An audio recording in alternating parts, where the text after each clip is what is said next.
Assalamu alaykum Şərq Türkistanlıq əziz qarindaşlar. Dünya Uyğur Qurultayı tərəfindən Germaniyanın Münxen şəhərində təsis qılınan Tor televiziyasının bugünkü siyasət meydan söhbət proqramısına xoş gəldinizlər. Əziz qarindaşlar, mən Fərhad Yurunqaşlıman. Oldu bilan hamınızlarni yürekdən salamlayman və muşu vaxtınızda xeyirlik olsun. Əziz qarindaşlar, sizlərə məlum, muşu 30 yanvar günü Türkiye'ninki ATV televiziya kanalı da bir xəbər elan qılınğan və elan qılınğan bu xəbər həm chet el mətbuatının və mühacirət yaşayotgan Uyğurlarının güclük diqqət etibarını qozğagan və bu xəbər nima xəbərdir?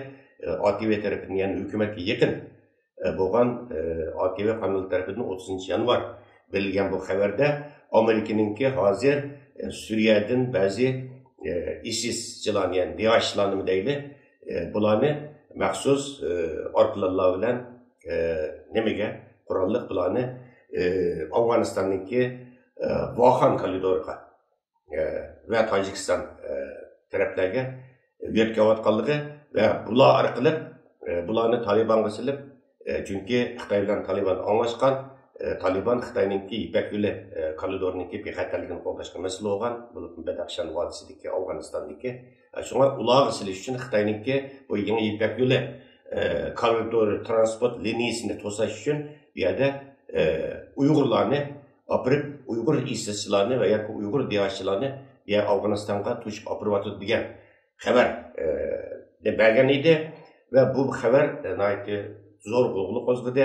Shundaqla buningga Amerika Tashqi ishlar ministerligi buningga maxsus darhol inkos qaytardi va bu xabarning ko'klik bir xabar ekanligini bayon qildi. Demak, bu xabarni yolg'onladi. Bundan boshqa yana ba'zi xalqaro kishilik huquq tashkilotlarining mas'ullari va ba'zi chet ellik mutaxassislar bu xabarga inkos bildirdi.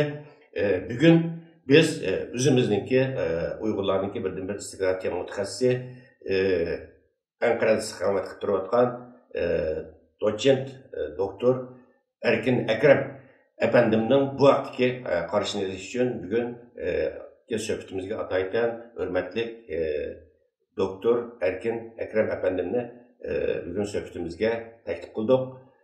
Mana aziz qarindoshlar, sizlar ko'rayotgan xalqimizga elga tunilgan bizningki birdan-bir istiqomat mutaxassisimiz Doktor Erkin Ekrem efendim. Hürmetli Erkin Ekrem efendim, ataydan vaxtınızı çıkarıp bugünkü ziyaretimizi kabul kaldığınız için sizге alaylı rahmet etmem. Rahmet, sizге hoş geldiniz. Ben rahmet etmem sizler davet kılgınlar için. Hoş Erkin Ekrem efendim, ben de siz 2016 yıldan başlayıp bu meselenin zaten oturup kelgendiniz.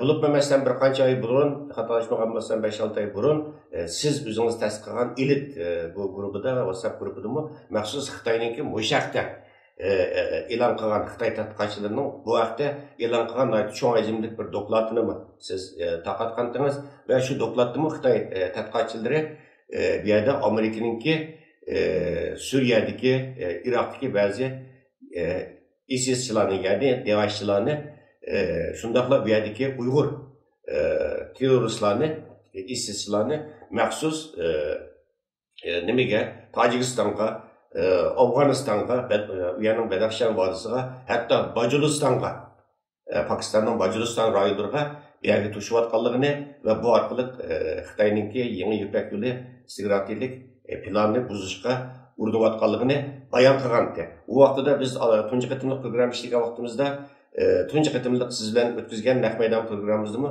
siz bu vaqtda tafsili izohat bergandingiz. Endi bugungi kunga kelgan vaqtda, ya'ni 30 yanvar bu xabar Turkiyaningki ATV kanalı orqali bu yerda tekrar rasmiy yo'sinda e'lon qilindi.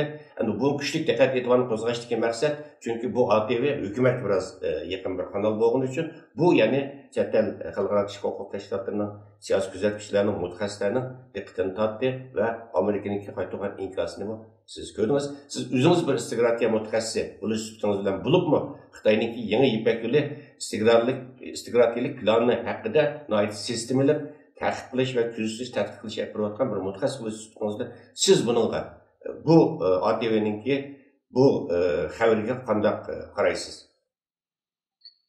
Bunda xabar siz deb o'tgandek 2016'dan beri ba'zan işte xabarlar chiqib turdi. Ama bu xabarning manbasi esa Rusya. Bununla birlikte 2016'nın 4. aydan keyin Xitoy, Tojikiston, Afg'oniston ve Pakiston bilan birlikte şu kelgusida Daeshchini mishaga yutkashning oldini olish uchun bir istihbarat guruhini qurib chiqqan. Rusya şu Tojikiston bilan şu chetdan bir guruhni qurgan. Hatta Rusya'nınki mutahhis ermiyleri deyilmez. Muşna ermiylerme şu Tacikistan'da hazır. Şu Çigra'da.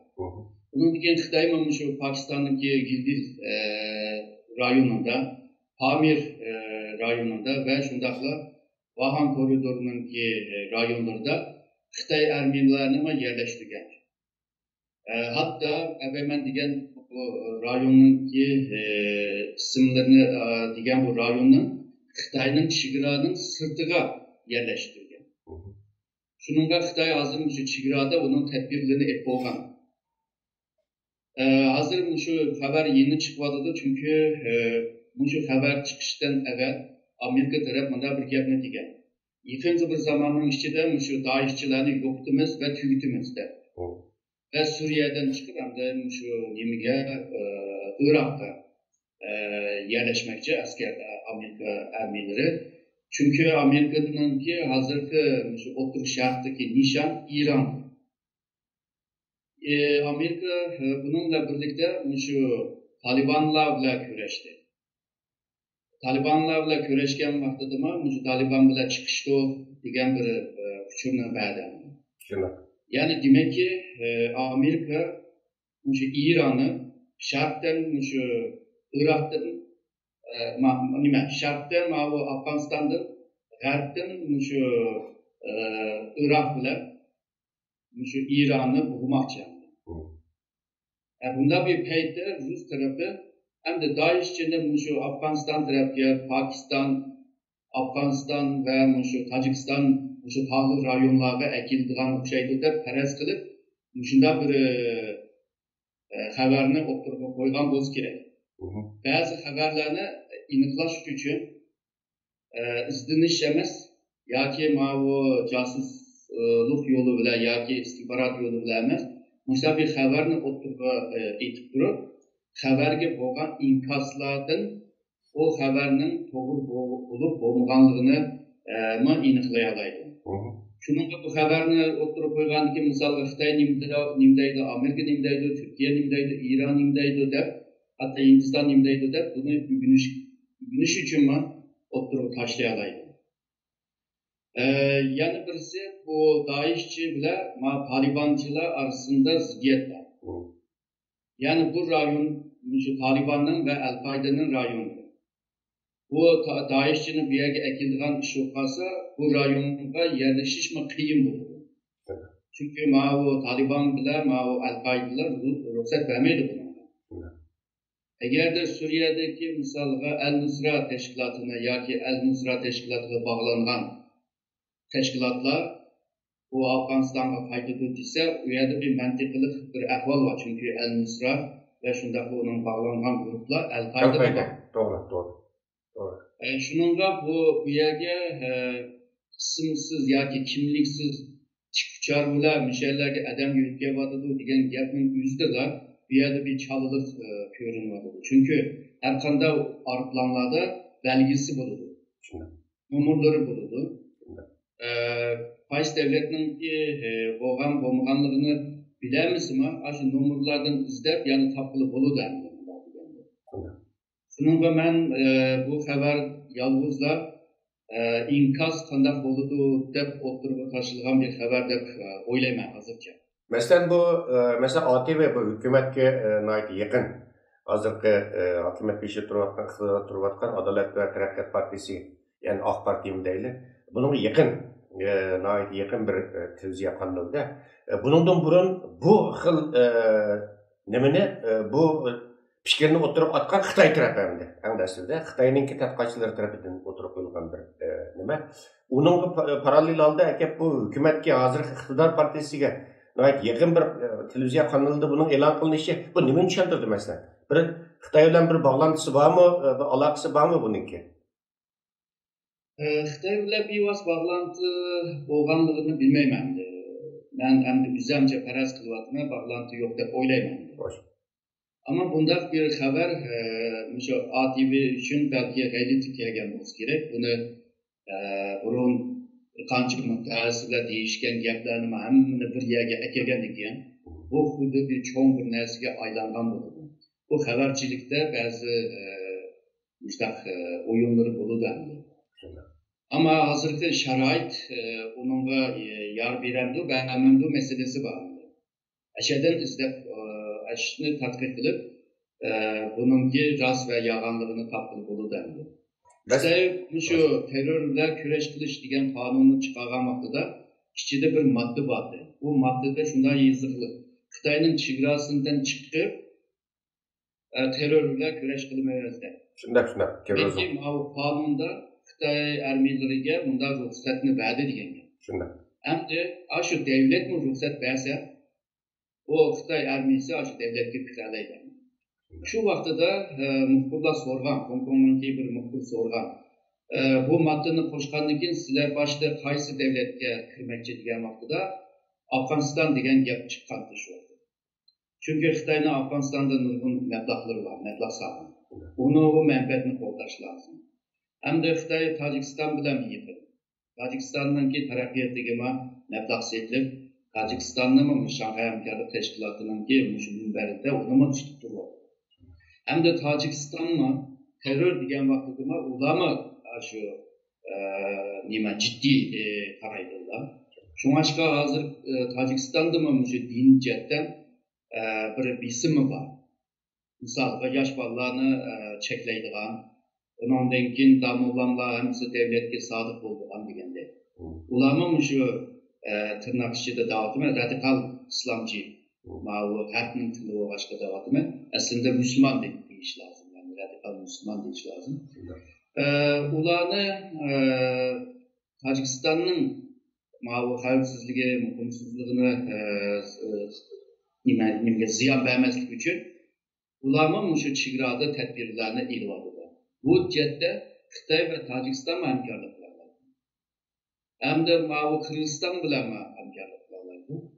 Aslında Xitoy şu Uyg'urlarninki bütün şu Afg'oniston, Tojikiston, Pokiston ve şu O'rta Osiyodagi Qirg'iziston ve Qozog'istonlarda bir faoliyat ilib borganligiga diqqat qilyapti. Chunki bu davlatlar bilan ba'zi kelishimlarni qilishgan. Hamda agarda shunday bir voqea bo'lib qolsa, Xitoy chegaradan otlab chiqib bu nimalar bilan radikal Müslüman yoki bu qurolli kuchlar bilan urushimiz deb buning tayyorligini hozir 2016dan beri qilyapti. Hamda bir vaqtida insonlarda borki, bu Sharq Turkistonning umumiy vodiysi Zakrovning bir so'zi bor. Shu chegarada shu setichinni solamiz deb. Aslida ashani ashinchilik qo'g'daymiz degan gap. Ashadinlar bilib olib bo'ldi, Xitoy chegarani qanday chin tutgan. Agarda bu yerga qaytadigan jangchilar rost bo'lib qolsa bu xabar, undaqda buning oqisida cho'ng davlatlar bo'lmasa, davlatlar davomida bo'lmay qolsa, bu Xitoyga qarshi buni qilmoqni qiyin deydi. Chunki bu sun'iy hamradan shu radargacha bu yerdan kelgan uchurlarni berish lozim. Undan keyin axborot tashkilotidan kelgan uchurlarni berish lozim. Undan keyin shu qurollarni, o'qlarni, dorilarni davolaydigan asboblarni hammani tayyor qilib turish lozim. Ya'ni arqsaq xizmat deymiz buni, ya'ni logistik bularni tayyor qilish lozim. Ularga bir joy ayirib berish lozim. Bu joy nisbatan muhim bo'lishi lozim. Bular misolga jangchi joy ve şundaqla arqsaq xizmat bular tayyor bo'lganda aram chegarada bir jang majallaydigan yoki shunga o'xshaydigan bir faoliyatni, ya'ni harakatni ilib bog'li bo'ladi. Hozirgi bu sharoitlar hammasi to'lgan emas.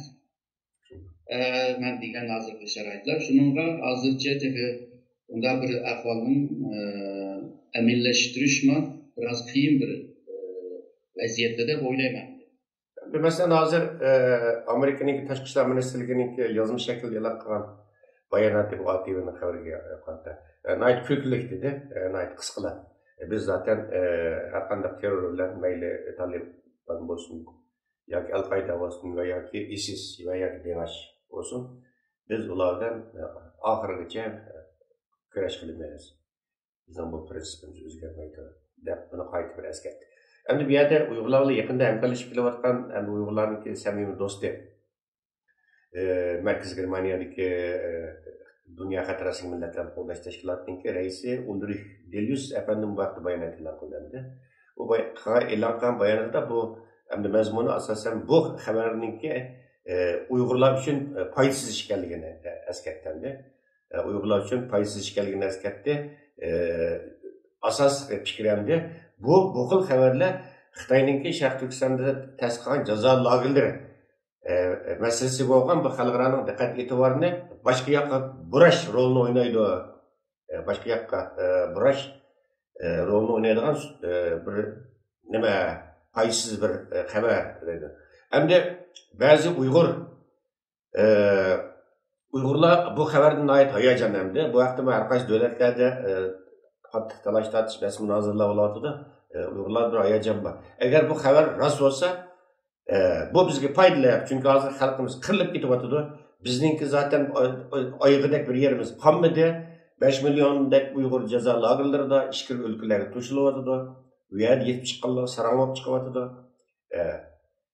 Bundaq bir sharoitda bizning oyog'iga yerimiz qolmadi. Agar bu xabar rost bo'lsa, biz uchun nihoyat foydali deydigan qarashlar vardı.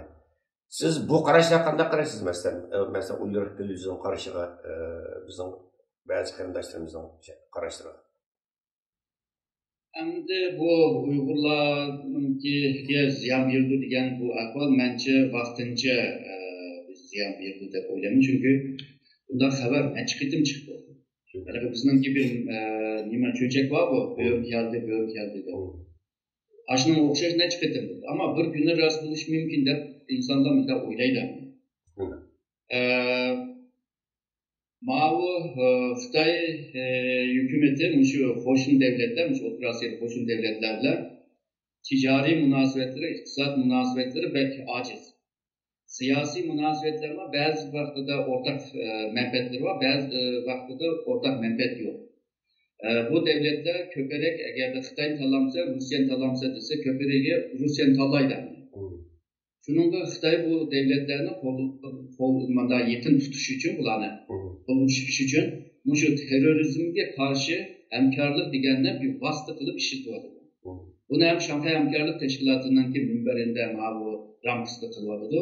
Hem de Xitoy ayrı devletlerle ama dışında kilişimlerine kılıyordu. Derkanda bir beyanname olsun, kilişim olsun, çok bir maddede Şark Türkistan terörcülerge karşı hemkarlık kılıçtaydı. Ama bir ibarını işletildi. Yani benim demekçi olduğunu Xitoy şu terörizmini bağlantıp bu devletlerle bağlanmadı. Onunsa bağlanış yok. Hem de şu Irak'tan Suriye'den Uygurlar kepti. Şu O'rta Osiyo degan vaqtida O'rta Osiyo devletlerine ensirashga boshlaydi. Ensirash boshlagandan keyin Xitoy deydi, mana manba aqimlarda pul desam pul, teknik desam teknik, armiy desam armiy, qurol desam qurol, menda bor deydi. Ularni bu sebepten xotirjam bo'ldi. Shuningda Xitoy shuni vasita qilib Uyg'urlarning nomini texma yomon qilib ko'rsatishga tirishdi bu yerda. Deydiki, men lagerga solganlar hammasi shu terror ideyasi bo'lgan, bölgünce ideyasi bo'lgan mushtaq adamlar deydi. Hozir shunda davati zaten. Buna ma'larni tarbiyalab adam qilyaptimi, ammo chet devletlarning tarbiyaliga naqshida davatini Uyg'ur terroristlar mana miyaga kelib, yana xavfsizlikka ziyon beryapti, muqimlikka ziyon beryapti. O'zini texma haqli qilib chiqara oladi bu yerda. Agarda bu xabar Uyg'urlarning tushunchasi bilan, agarda rost bo'lib qolsa, vaqtida ben degandek sharoitlar to'shish lozim. ve bir devlet emas, bir qancha devletninki birlikte hareket qilish lazım ve bu devletninki siyasetçiler emas, ularninki mutaxassislar yoki unga o'xshaydigan odamlar emas, axborot tashkiloti tashkillash lazım bularni. Ama bunda bir sharoit ko'rinmayapti. Ama hoş. Ama bir hoş. Hoş. Ama bir hozir qaraydigan bo'lsangiz, bu yangi Ipak yo'li koridoriga bu Xitoy bu yangi Ipak yo'li strategik planini e'lon qilgandan keyin jiddiy bu Xitoyninki mushu strategik plan Ipak yo'li koridorida bir qizishma bor endi. Xitoyninki mushu transport liniyasiga qarshida, masalan o'tganda sizning xabaringiz bor, Bajaristonda Xitoyninki elchixonasi konsulxonasiga portlatish vaqasi yuz berdi. Ko'p odamlar o'ldi, yaralandı. Uningdan burunmi zaten Bajariston pat-pat berdi Xitoy injenerlarni, ishchilarni o'ldirish vaqalari yuz berdi. Yana Bajariston ozodlik armiyasi deganda. Ammo buni hech bir g'arb davlatlari bu Bajariston ozodlik armiyasininki bu harakatlarni terroristik harakat demadi hamda. Hatto Angliya qo'llash tarafdori bo'ldi hamda Angliya. Çünkü Bajariston ozodlik nimasininki birligininki markazi var hamda Londonda, Angliyada hamda siyosiy qanoti shu Angliyada. Hamda uningdan boshqa yana Afg'onistondami bu bir xil to'qinish vaziyati var. Bu Xitoyning yangi Ipak yo'li strategik plani o'tirib qo'yilgandan keyin bu to'qinishlar eshibyotdi hamda. Bunga qaraydigan bo'lsak, masalan, bu rayondagi bu qo'nsizliklar bilan bu xabarga qaraydigan bo'lsak, biroz nima bormi? Biroz ba'zi masalan Uyg'urlar faktorini chiqarsak, Uyg'urlarni yo'tkimidi demasakmi, aşağıda Xitoyga qarshi jiddiy bir qarshilikniki bo'layotganligi va buning eshibyotganligi ko'rilyapti-da endi. Siz buni qanday qaraysiz? Elbette bunu bir düşürü olay. Mesela ertesi bu Orta Asya, Afganistan, Pakistan, Mısır'dan vatanın içindeki kiriş, bu diyen faaliyetler ertesi gün buluş mümkün. Bu mümkün emas demeyi var. Ama hazırki şaraitte, peyde bunun mümküniyeti pek töven. Hem de İpek yolu kersek, diğerinizde Xitoy aciz devletlerge meblağ sağlancakta o devletine qarza çıkıyor. Qarzini ödemegenden keyin Xitoy başka narsa isteydi.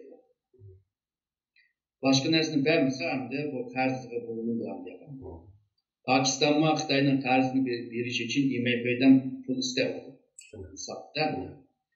Ama bu bazı devletlerin amalı var. Mesela Malezya'daydı. Seninki şu meblağın bir kısmını etiketledi. Ben onçilik meblağlara ihtiyacım yok. Ben bu ödep bulamayım. Mesela Sri Lanka degandek devletler hazır devlet töle vardı.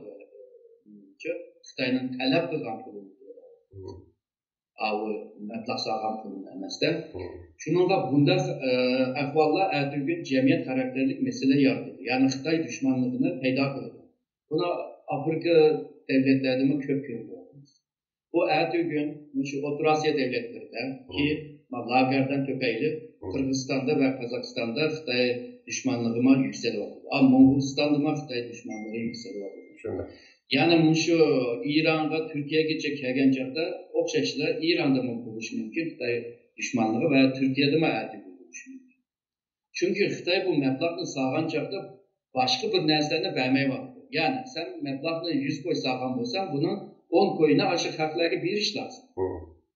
Yani tabavetin belki 30 koy olsa 1 koyunu, 10 koyuna bir iş lazım. Mesela Amerika, cangir bir devlet, kazanılan pulunun %kaçısını biridir dünyada. Mesela Birleşken Devletler Teşkilatı'nın nurgun şu aparatları var. Aşağıdaki pul biridir. NATO Kim Afrika'nın kurtuluş için yani pul yığıdır. Mesela dünyada şu yaxşı iş için pul yığış cihette Amerika hazır birinci nöbetdeki. Yani bu halkara münasebette bir hüküm var.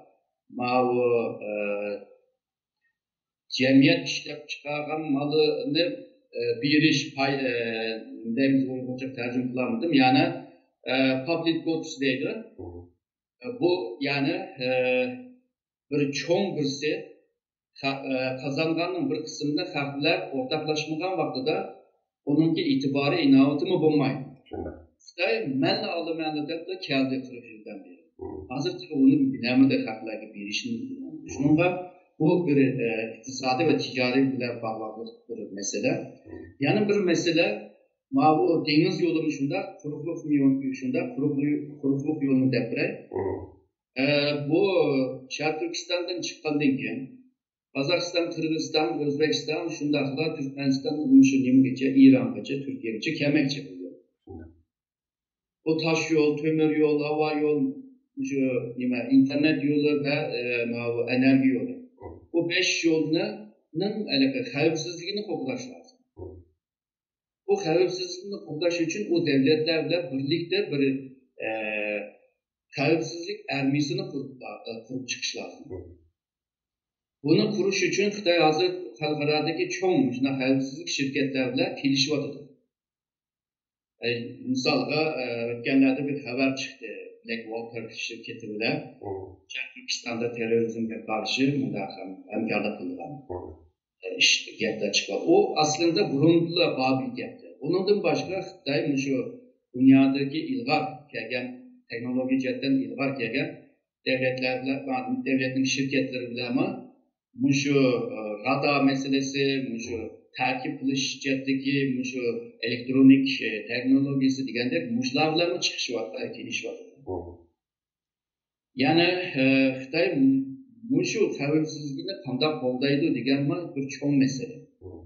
Bu yol deganning uzun bir yol, yo'lning har qanday bir yerda bir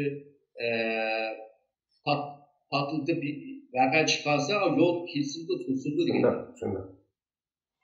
Bağlaş için onunla vakit gidiyor ya da aylık gidiş lazım. Onunla nurgun meblağ gidiyor.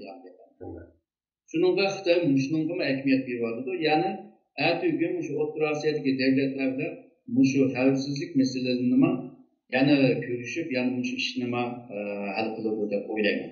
Ondan bir peyde bu Xitay'ın yiyilip kilvatlarına karşı Avrupa'nın bir kısmı ve Amerika nima deydi? Bununla bir tedbir, çare tedbir izleydi de oylayın. Şununla Orta Asya kelgüsünde bir mukumsuzluk, bir ahval görünüyor.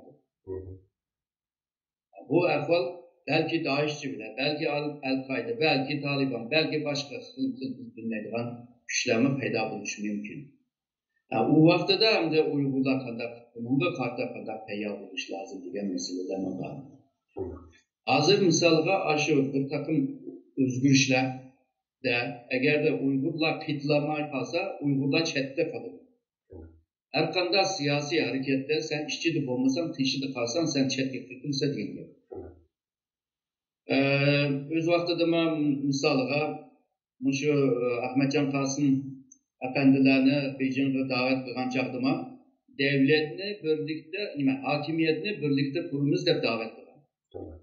Bunun manası şu, yani bu Xitay Halk Cumhuriyeti degen hakimiyetini biz birlikte kurduk deydi.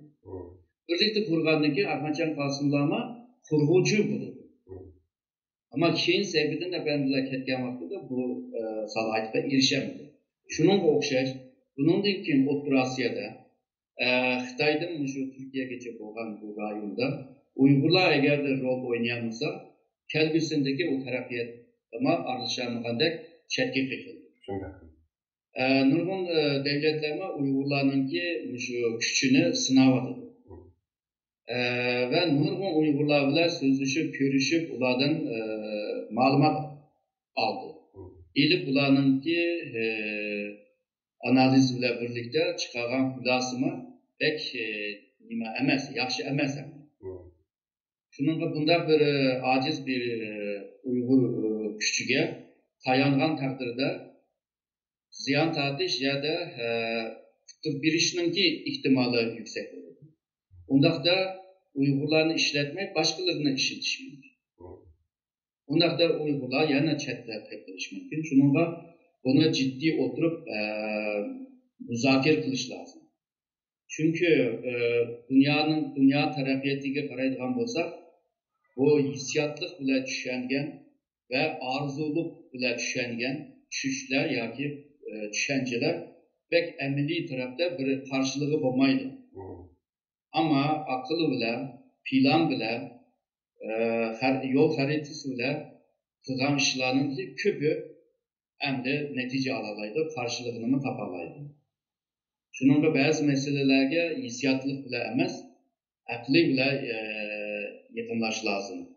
Neticədə Allah Quran-ı Kerimdə düşərgən vaxtıdır insanların aqlığa hitap edir.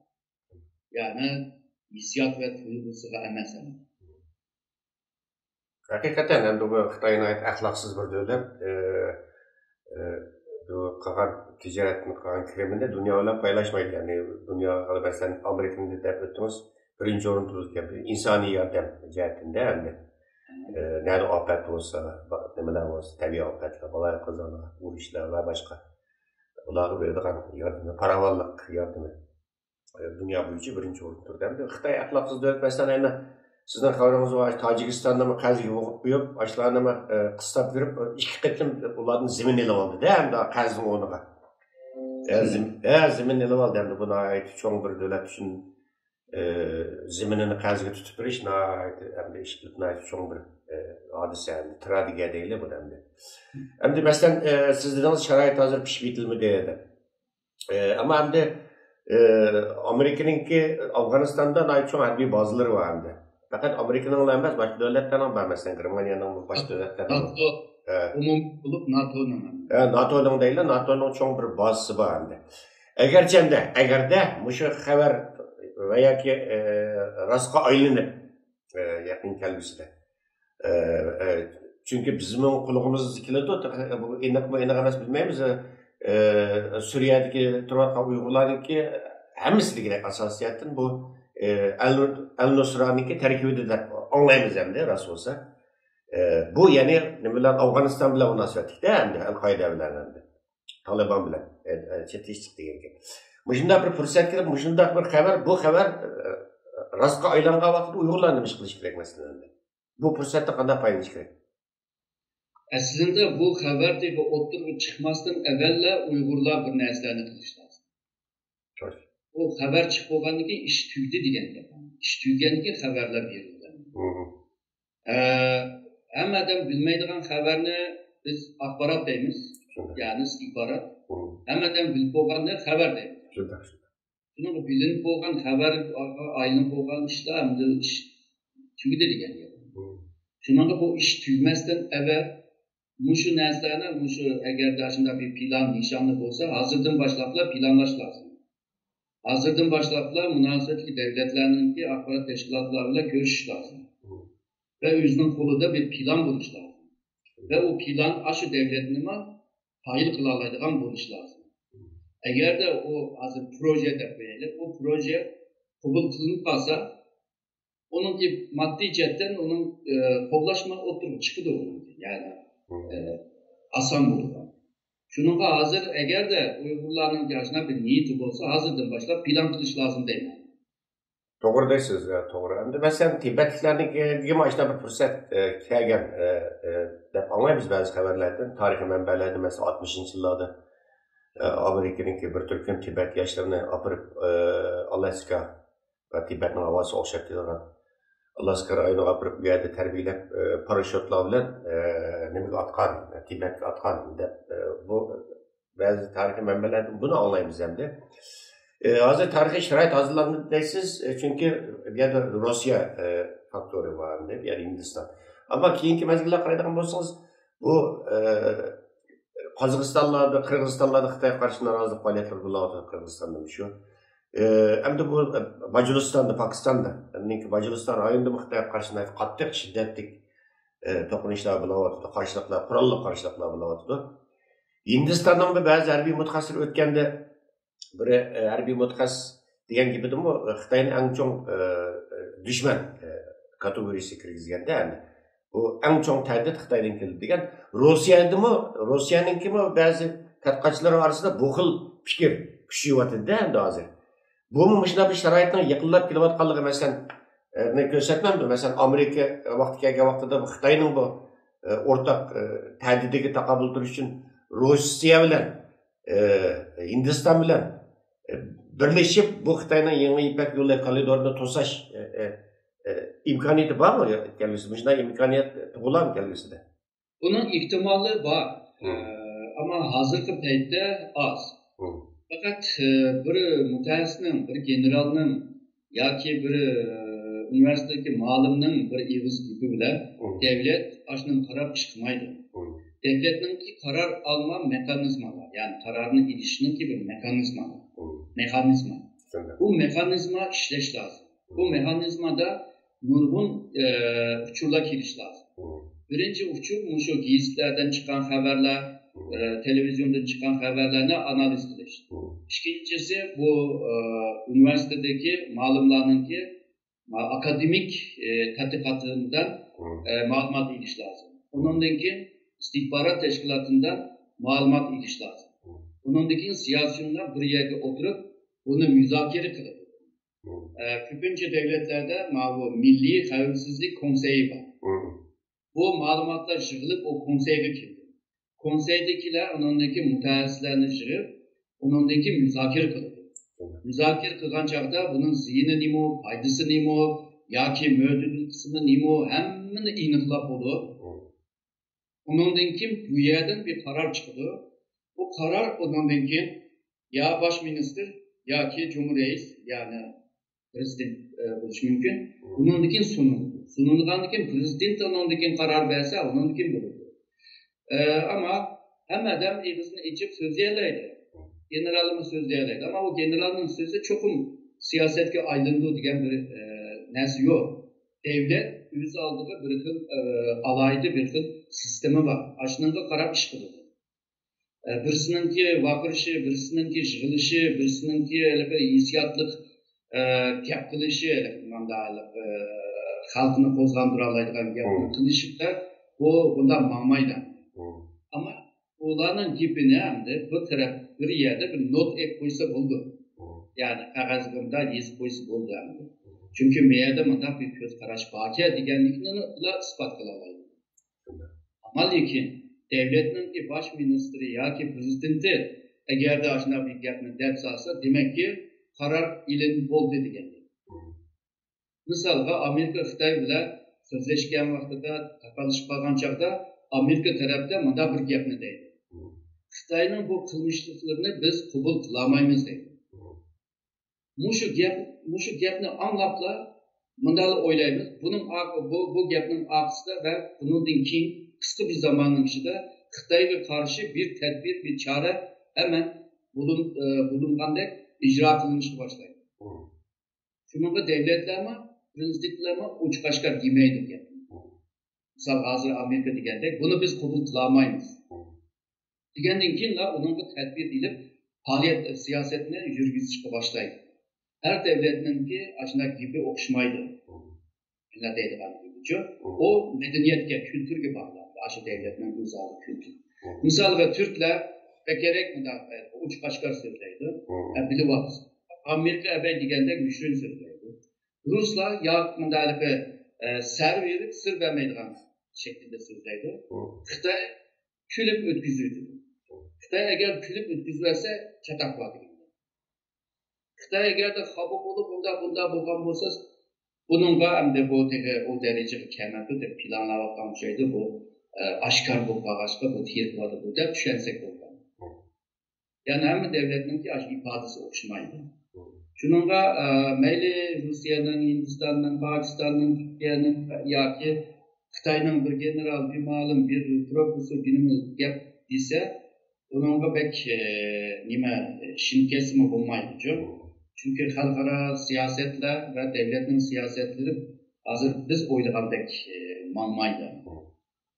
Mesela bazı kardeşlerimiz bu nemede çakırılgan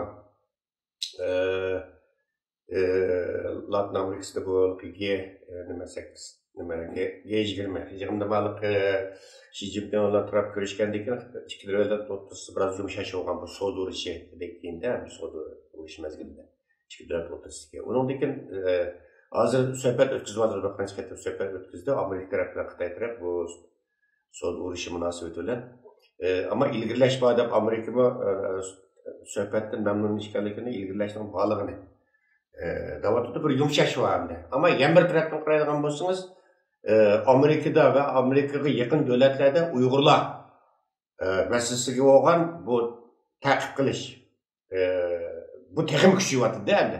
Masalan, Amerikaning Avam palatasi, Kengash palatasida yaqinda keyindan bu ikki qonun loyihasi Uyg'ur kishilik huquq qonun loyihasi, Uyg'urlarni qo'llash qonun loyihasi keyindan tanishtirildi. Uningki yana Amerikaning 13 nafar Avam palatasi, Kengash palatasi a'zosi Ilham To'xtini Nobel tinchlik mukofotiga nomzod qilib ko'rsatdi. Uningdan keyin yana bir 2 kun burun Angliya parlamentida, ya'ni Birlashgan Davlatlar Tashkiloti 5 doimiy hay'at a'zosining biri bo'lgan Angliya ninki parlamenti Avam palatasida bu yerda 2 soat bu yerda Uyg'urlar masalasi, Sharq Turkistonning jazolash masalasi muzokara qilindi. Siz bu hodisaga qanday qaraysiz? Masalan, bu hozir Xitoyninki peshiga isiliqliqda Uyg'urlar masalasida hech qanday bir Uyg'urlar masalasida chekinish yo'q endi. Bu Amerika'nınki siyasi tüzümü başka devletlerge okşmaydı. Çünkü kongreninki kanun çıkarış hukuku var. Bu kanun çıkandan ki hükümet unumuzsa onu icra kılışka mecbur. Öz vaxtıda 1979 4. ayda Tayvan bilen münasebet kanunu diye bir kanun çıkardı. Bu vaxtıda hükümet halımat Xitay bilen yıkılışımızda.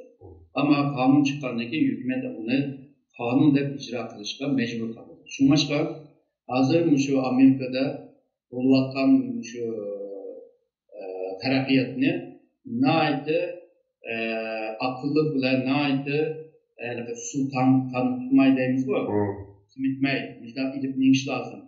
Agarda misalga Uyg'ur inson haqlari bilan munosabatlik bu qonun chiqmasa, hamda bu Amerika'nınki içki kanun buludu ve Uygurlarınki insan hakları bilen bir depsendicilik bir ahval kopasa Amerika'nın iç kanun bununla müdahale kılır.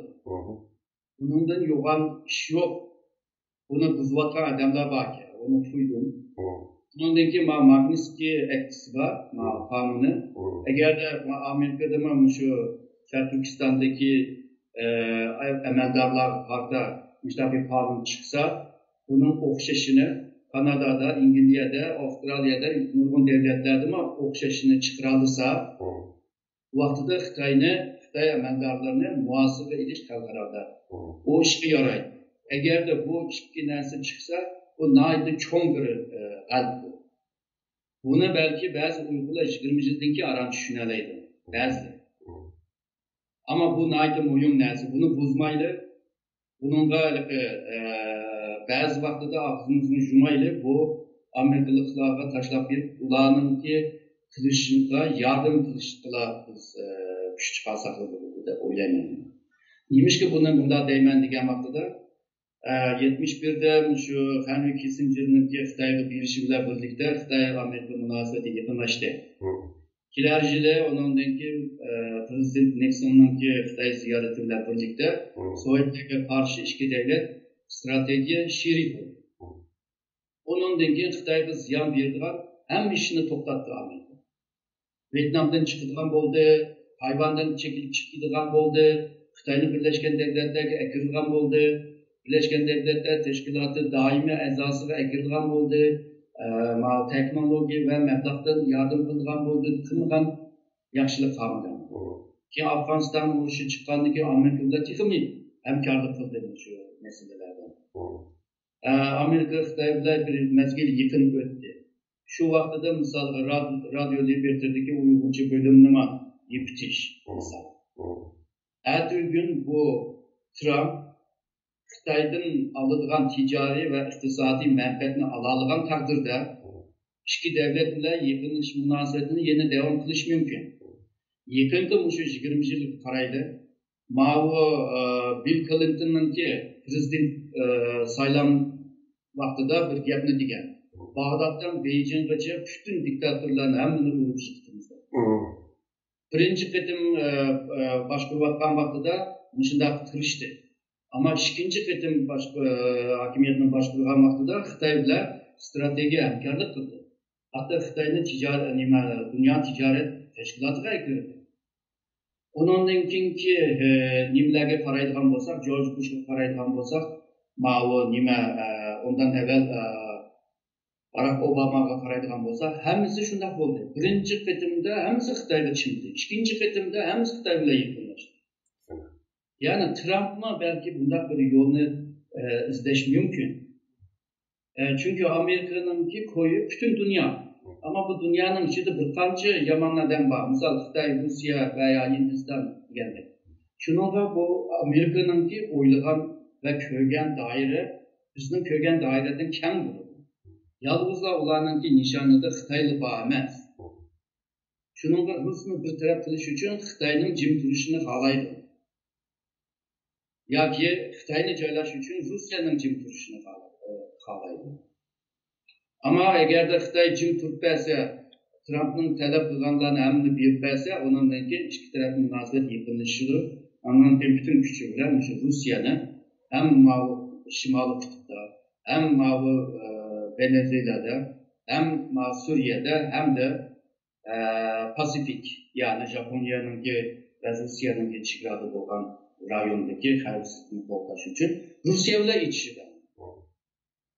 Hem de Sharqiy Avropalarda birlikda hozir yangi qurollarni ishlab chiqaryapti. Hozir o'ttir manzillik roketinin kelishimini iptal qildi. O iptal qilishning sababi shu Rossiyaga qarshi. Şununla bu xalqaro munosabatda o'zgurchanlik yomon tiz bo'ldi.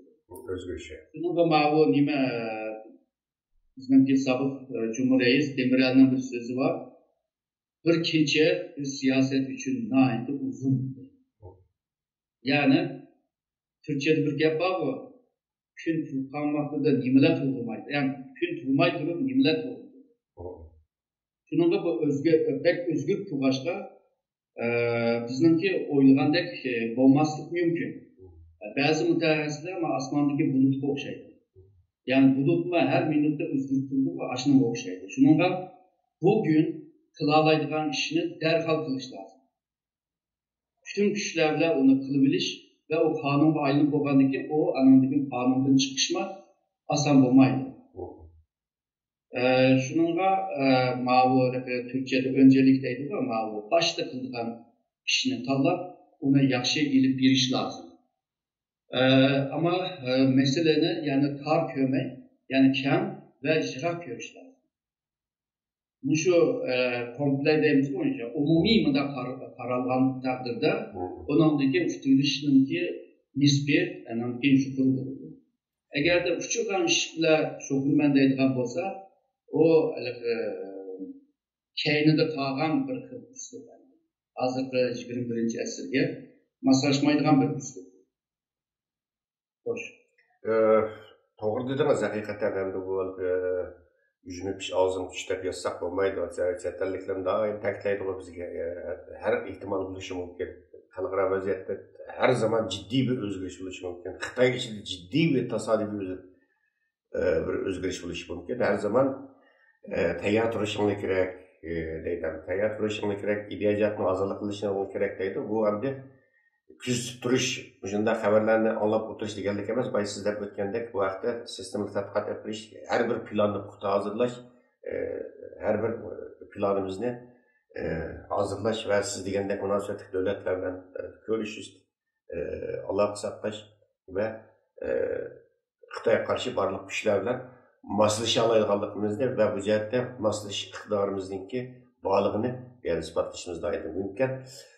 Xo'sh, hurmatli doktor Erkin Akram efendim bergan bu atrofli ma'lumotingiz uchun, bu izohatingiz uchun sizga alohida rahmatlarni aytaman, chunki bu tema bugungi bu tema hozirgacha butun davlatlar qattiqlash tortish bo'layotdi.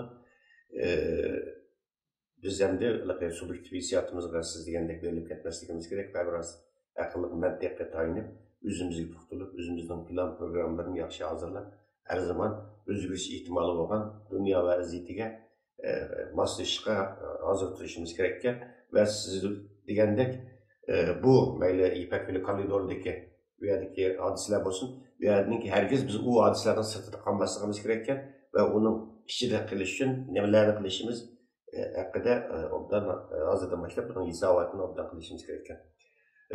Rahmat Erkin efendim belki atraflı malumatınız için tekrar sizge rahmet aytaman. İnşallah biz kelaqatında programı sizle yine tekrar bir araya kelimiz. Rahmat sizge. Ben rahmet aytaman. Amanlarga aşağıda işlegenler bütün şu hizmet kılatanlarga rahmet aytaman.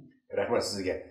Hürmetli televizor ko'ruvchilar, sizlar ko'ryapsizlar, Dunyo Uyg'ur qurultiyi to'rt televiziyasiningki siyosat maydoni suhbat programmasi. Biz yuqorida Anqara istiqomat turayotgan bizningki istiqrotiya mutaxassisimiz Dunyo Uyg'ur qurultiyininki istiqrotiya va siyosiy ishlar mas'ul muavin raisi Uyg'ur tadqiqot institutininki qurg'uvchisi va mudiri doçent doktor Erkin Ekrem efendim bilen sohbet yapardık. Çoğunla bu kadınki siyaset meydan sohbet programı bir şey akıllaştı. Keyin katımda programımızı görüşelim. Görüşküş aman bulun, hayır koş.